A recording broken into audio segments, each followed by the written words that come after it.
Okay, well, hopefully you wanted to sit a spell, because it's going to be a long-winded story.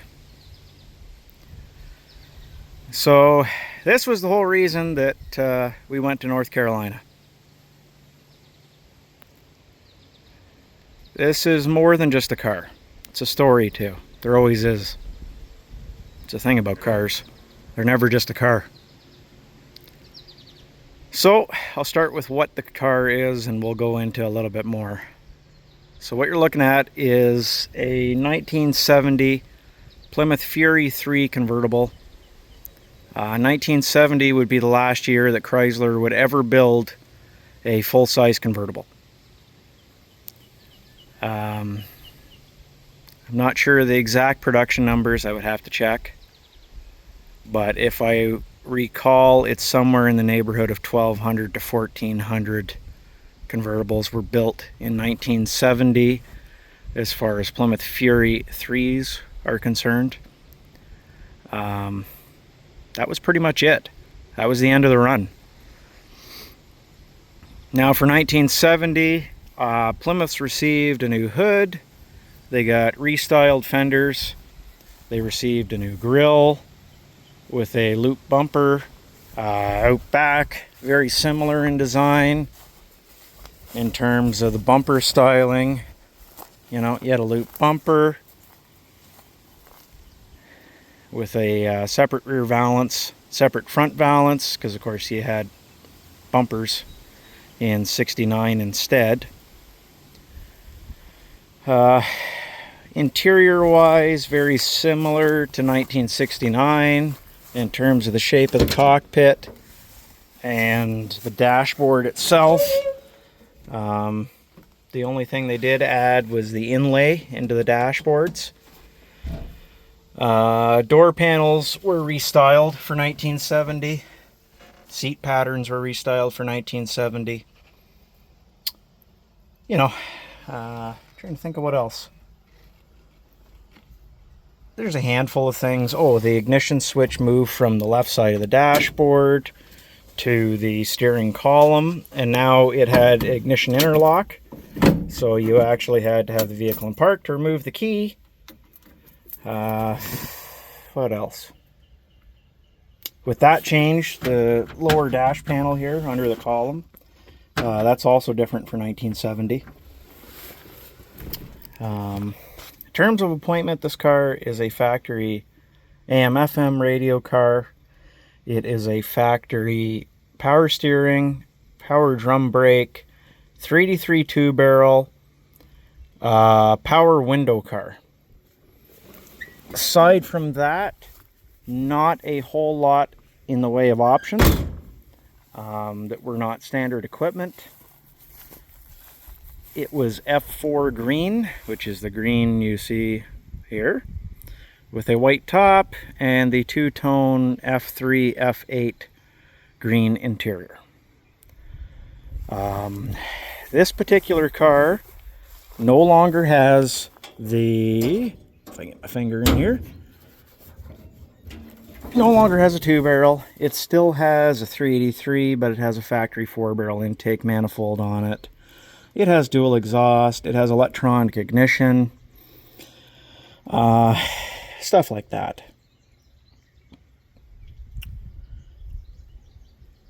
Now the car has had, the firewall has been repaired where it had rust. The bottoms of the fenders have been repaired where they had rust. It's had two lower quarter panels from Desert Valley put on it. It had a trunk floor done in it too, if I can find the key.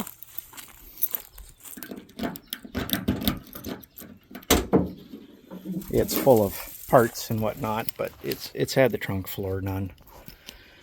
It needs the trunk lid fixed. It's got some rust.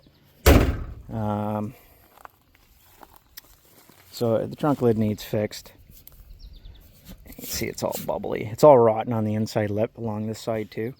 The doors are rotten in the corners, that's a typical C-body thing. Probably the bottom lips are rotten too. I think one corner of the hood is rusty. No, the whole hood's rusty along the lip, which That's not a big deal. I might even have another hood still. Yeah.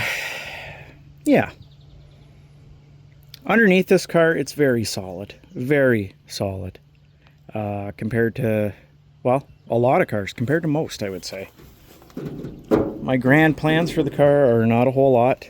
I have a set of HP manifolds that I will put on to replace the 2-barrel logs that are on it now. I'm going to install factory disc brakes, so I'll put a set of 73 spindles on it, and we'll put correct 70 Bendix dual booster on it, correct 6970 Bendix disc brake master on it. We'll put the hold off valve on the frame just like it would have from the factory. And yeah, so under the hood I also have the correct dual snorkel air cleaner that a 440 or 383 4-barrel car would have. So I have one of those. Basically we'll just make it look the way it's supposed to. Exterior wise, it's going back the same green it is. Wheels and tires, it'll get another set of white wall tires put on it.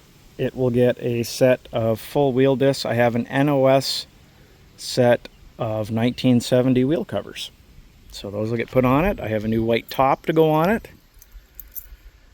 Yeah, we're basically just gonna finish from where we are. So obviously I have a thing for Plymouth Furies. I always have. I have had almost a dozen. I currently have 5. You can actually see my other 70 right there. Yeah, so I like these cars quite a bit. So the particular story with this car is as follows. The car belonged to my friend Paul. And to call Paul my friend is an understatement. Paul is more like an uncle to me. When I was first into the C-body cars, first into the Furies, and I had my first one, which is my 69 convertible that I still have, as much of a basket case as it is, I met Paul. And Paul kind of guided me through a lot of things in the hobby and in life. And unfortunately, time has a really bad thing where it, no matter how kind a person is, and no matter how good they are, it tends to affect their lives in one way or another, whether it be their health or finances or just life situations in general. And unfortunately, no one's immune from that. And it doesn't seem to matter whom or from what walk of life. And unfortunately, that's sort of what's caught up with Paul. Mostly his health, which is very, very unfortunate. So he talked to me a little while ago and asked me what I would think of taking over the car and finishing it. The first time I saw this car in person was 10 years ago. A little over 10 years ago now, actually. So I knew what basically I was dealing with. And I, of course, said yes. So that brings us to the current date with this car. So every car deserves a name. A lot of them earn it. This car's name is Fluffy. And I know. I will explain, and no, I'm not changing the name of the car. Paul named the car Fluffy. Growing up, Paul's parents bought a 1970 Plymouth Suburban wagon in F8 green, brand new. Now those were big cars, the wagons especially. And it donned the nickname of Sherman, like the tank. So when Paul ended up sort of deciding he maybe wanted an old car, which this takes us back to 1996 or so. He had been in Rockville, Maryland, and had been to a car show, and there was a 1970 Plymouth Fury III Convertible in F8 green at the show.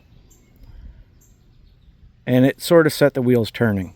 As a subscriber of Hemmings Motor News, there was a classified section, and at that point in time, that was kind of where you went to get a car. And shortly thereafter, in the fall, there was an advertisement for a green 1970 Fury 3 convertible that was originally from Pennsylvania but was currently in Florida. Now, Paul had already planned a trip to Florida, so this kind of coincided with that. So while he was there, he went to look at the car. And that was his car. And while out for a test drive, the car died at a gas station, and that was kind of fitting. So anyway, fast forward, Paul ended up buying the car, and it went to Maryland with him. And around the same time, or shortly thereafter, it went to North Carolina. And that's where it stayed. And the car became very well known in amongst C-body people and in amongst other groups. Yeah, it was known as Paul's car. You know, everybody knew it. Everybody knew Fluffy. And the name, of course, coming from it being the opposite of what Sherman was. So that's kind of the story, and I guess it was around 2012 or so, maybe a little bit before that, that the restoration of this car began. And that's when it got a trunk floor and it got quarter panels and such. And then life took over, as it often does. So that's the story, and I'm sticking to it. I don't like cars sitting in the grass, but I moved the car down here today so that I would have a little more room in the driveway, because I'm going to be getting some more reclaimed asphalt. So that's how it ended up down here today. But I think this winter we'll get the engine and transmission out of it, because they'll have to come out to paint underneath the hood anyway. So I think we'll get them out, and we'll go through both, make sure everything's kosher, and get them all painted up and pretty. And come spring, we'll start doing the body on the car. We'll finish off the metal work, and then it'll go down the road to Ryan, and well, he can paint it. Once it's painted, we can put a top on it and get it running, and well, I think we're laughing. While we're down here near the barn, I'll give you a little sneak peek.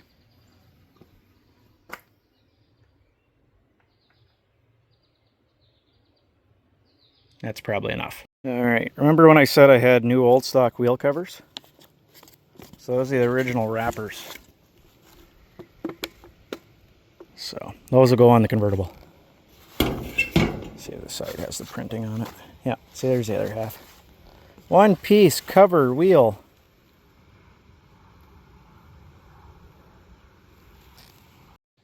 Okay, so that's the story of Fluffy, and well, a little bit of history. So, till next time, thanks for watching, and hopefully we see you again.